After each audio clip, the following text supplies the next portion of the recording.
Year 1177. Jerusalem is soaked in blood. Saladin has unified the Muslim world under a single banner. Egypt and Damascus obey his command.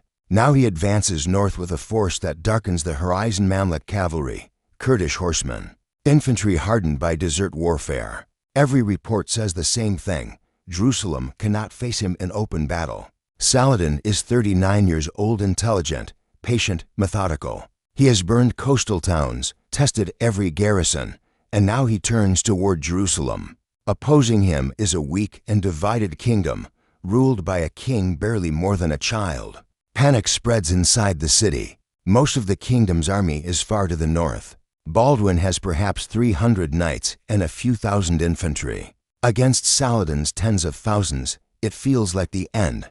Then the king rises. Baldwin IV is 16 years old. His body is ravaged by leprosy. His hands are numb, his fingers wrapped in bandages, his face scarred and marked by disease. A boy who should be confined to his bed, yet he stands. Today, we march, he says. Everyone who can ride.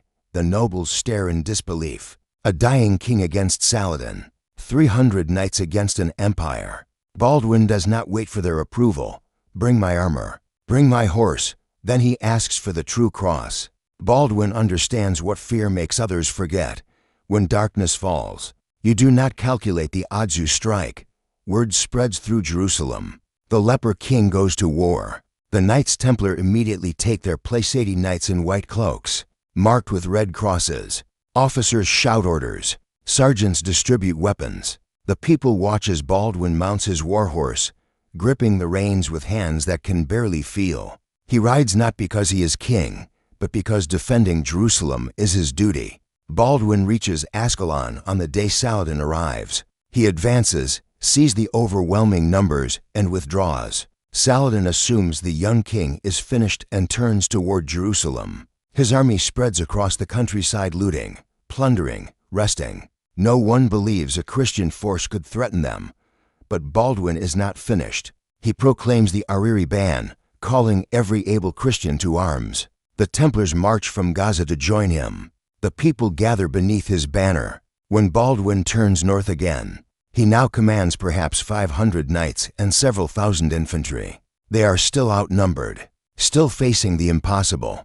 But they are no longer alone. Scouts bring news. Saladin's army stretches for miles. Units are scattered, some raiding, others marching. Only a small force remains near the Sultan himself. Baldwin sees the opportunity instantly. Saladin is near Montgisard. 5,000 to 8,000 men with him, unprepared. Then we go there. It is madness, but better than certain death behind Jerusalem's walls. On the afternoon of November 25th, as the light begins to fade, the Christians reach high ground overlooking a wide valley. Below lies Saladin's camp, relaxed, dispersed, unguarded. Fires burn. Horses stand unsaddled. Men eat and laugh, convinced no Christian force exists for miles. They are wrong. Baldwin dismounts. His legs tremble, but he kneels. His knights kneel beside him. The true cross is raised. They pray not for victory, but for the strength to do what must be done. When they rise, Baldwin shouts, "In this valley lies the man who would destroy everything we love. He believes God has abandoned us. Let us show him how wrong he is." Baldwin mounts his horse. The Templars form a wedge. Lances lower. Armor glints in the dying light. At the tip rides a 16-year-old boy, his body failing, his spirit unbroken. As the sky darkens, Baldwin raises his sword. Thunder rolls, and they descend, not at full gallop, not yet. Controlled, measured, every rider steady, every horse coiled like a drawn bow. The Muslims below look up in disbelief. For a heartbeat, no one moves, no one speaks. Then the first scream rises thin, unbelieving. The Templar wedge tightens. Baldwin brings his sword down, and the world explodes. The charge becomes a storm. Armor crashes. Hooves hammer the earth. The sound rolls across the valley like thunder breaking loose. The camp reacts too slowly. Archers reach for bows. Cavalry scramble for horses. Orders are shouted and lost beneath the roar. Impact comes instantly. The front line does not hold, it is simply shoved aside by an unstoppable wall of steel. And horseflesh, shields fly. Riders fall like wheat before the scythe. Lances punch through defenses, shatter, and are cast aside as swords rise and fall. The Templars tear through the disordered ranks with brutal efficiency. Baldwin rides at the very front. Every jolt sends pain through his body, but the charge carries him beyond flesh. Sunlight flashes off his sword, turning it white. Kurdish cavalry attempt to counterattack too late. The wedge strikes them at an angle, ripping their formation apart. Order collapses. The camp descends into chaos. Tents collapse. Camels bolt. Supply wagons overturn. Shouts turn to roars, roars to panic. Saladin tries to rally his men, but shock has already broken them. No one expected an attack. No one expected 500 to strike 5,000.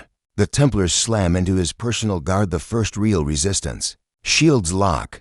Lances brace. For a moment, the momentum falters, but it does not break. Then the fracture comes. Not dramatic, just sudden. A shield knocked aside.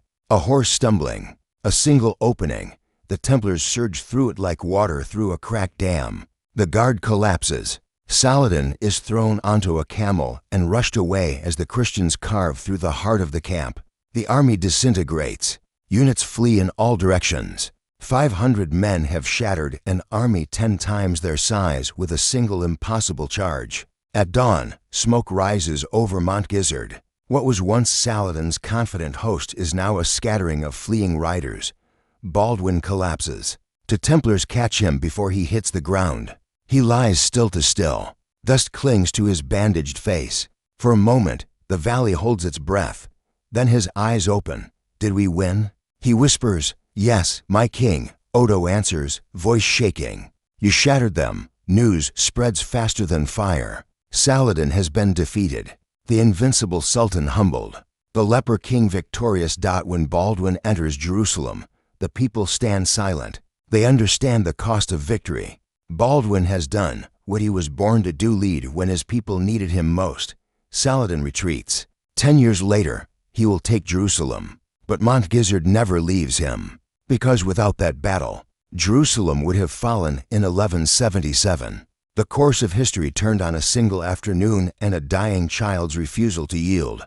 Baldwin IV dies in 1185 at the age of 24. He had been dying for 15 years, yet he ruled to the end. His legacy endures, proof that strength is not measured by the body. The Battle of Montgisard becomes legend. Chronicles record it as impossible. A leper king led an outnumbered force to victory through surprise, discipline, and the refusal to surrender. Every military mind said it could not be done. And yet it was. Because Baldwin refused to count the cost. Because the Templars refused to measure the odds. Because hundreds of men refused to let darkness win without a fight. Centuries later, when people speak of the impossible, they remember Montgisard. If stories like this move you, EpicPast is where history's turning points come alive. Like the video, share your thoughts in the comments, and join us as we explore the moments that changed the world.